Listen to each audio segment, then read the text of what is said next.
We're going to talk about how to market to teens online. I'm Daniel Brussilowski, and who am I? I'm a 16-year-old entrepreneur. I actually turned 17 next month, but yeah. I'm a senior in high school, so it's time for college apps and stuff like that, which are always fun too. I'm the CEO of a company called Teens and Tech Networks, and what we do is we help teens publish their content online. So that's what one of our products does. We also do a conference every year. So me and Sam, raise your hand, Sam. Sam's my partner. We do a conference called the Teens and Tech Conference, where we bring youth and technology together. And I also work for TechCrunch, which is one of the largest blogs. I'm a writer, but I also work on events and business development. And I've been there since June of this year, but I've been friends with Mike Arrington and a bunch of people there for a long time. I do a bunch of other things. I'm a marketing manager at Quick, which lets you stream live video from your cell phone and stuff like that. So I like to get my hands in on a lot of projects. I'm going to talk about 3 steps on how to market to teens online. The first one is social media, kind of a given, especially in the times that we are in right now. Advertising. So I said marketing to teens online, but this is a twist. And then I'm going to talk about e-commerce, which I'm sure most of you wouldn't guess is a big way to market to teens, but it actually is.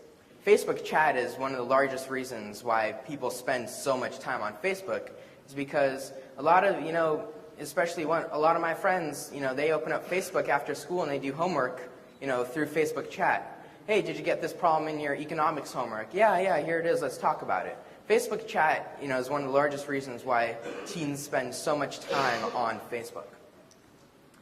The big debate, Twitter, MySpace, and Facebook. So let's talk about Twitter. You can see that I don't know who these people are. With Facebook, I know who all my friends are because I had to accept their invitation. I mean, I don't really randomly add people, and get their messages. And that's one of the big things why teens don't like Twitter. Number one, with Facebook, you can upload all your media directly to Facebook. No third parties involved. From your cell phone, most of, people, and especially in high schools today, they use Blackberries, they use iPhones, they use all these new technologies. They can simply text message an update to Facebook. It goes out to all their friends. They can upload video, photos directly to Facebook. Twitter doesn't support that. You have to go through TwitPic, through all these different other services, which is a hassle. They want it simple, and they want it to happen now. They don't want to go through third-party services. It's an open platform. Anyone can follow you. There's a big risk there. What if, a child predator comes and wants to follow you on Twitter? You don't know, because there's so many people using Twitter. Twitter just had their 5 billionth update, a couple days ago. That's a lot of updates, which means there's a lot of users, which puts out a bigger risk. And they don't understand, what's the point? Why do I want to tell people what I'm doing in 140 characters or less? I'll just update my status on Facebook. That's the big thing, is they don't understand the point. And Twitter doesn't do a good job marketing that, this is the point of Twitter. They just, their website is, it's also clean, it's simple, but you don't really understand what it's really for. You just think, oh, he's on Twitter, I guess that means I have to be on Twitter. And teens don't really understand that. Now, this is MySpace. We have a huge trailer. We don't see any content. You're kind of just lost in everything. And that's one of the big things that turn people away from MySpace, is that you don't know where anything is. Unlike Facebook, which is clean, it's simple, you understand everything, you can see where your friends' messages are, you can chat with people. MySpace is great for bands. That's really one of the biggest reasons why it's still alive right now, is that bands can interact with their fans. Facebook doesn't have that ability for bands to create a fan page and upload their audio so people can listen to it, which is one of the greatest things about MySpace. So like I mentioned, the ads, they're really annoying. It's pretty old news. It's 2007. MySpace was kind of that big thing. The big thing now is Facebook. And, there's no direct communication, like you can IM someone and stuff like that. So I wanted to talk about, so that was my first point, social media. The second point is advertising. So this is a screenshot of the Oracle, which is the student newspaper of the Palo Alto High School. And the reason I say that is because print advertising is actually extremely strong in schools. Most schools, especially high schools, have a school newspaper.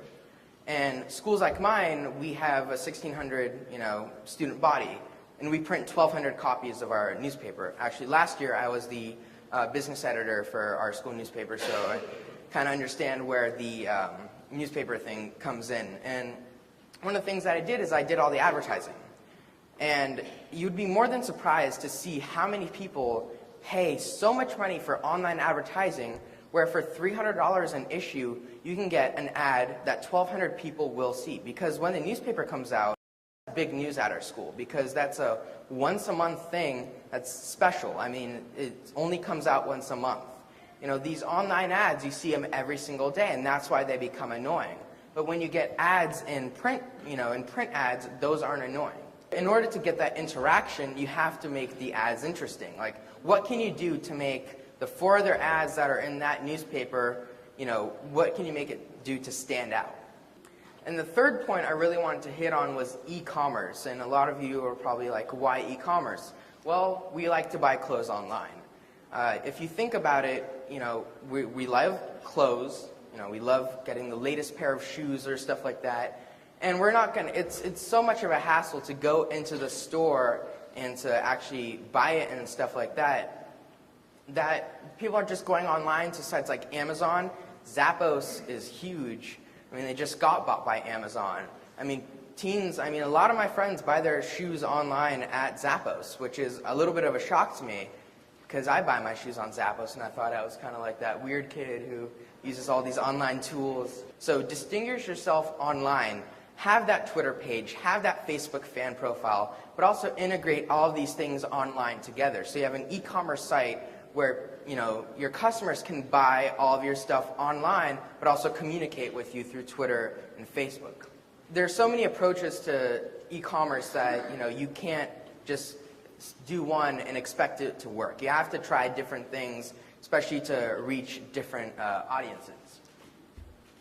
So if something doesn't work, try something new, because teens are used to change. We're used to change every single day. So if we notice something interesting and cool, we'll kind of be like, oh, that's cool. Check out this site. They're selling these shoes. You should definitely check them out. What I say is coming from one opinion, but if there's something that you found that works, go ahead, keep it going.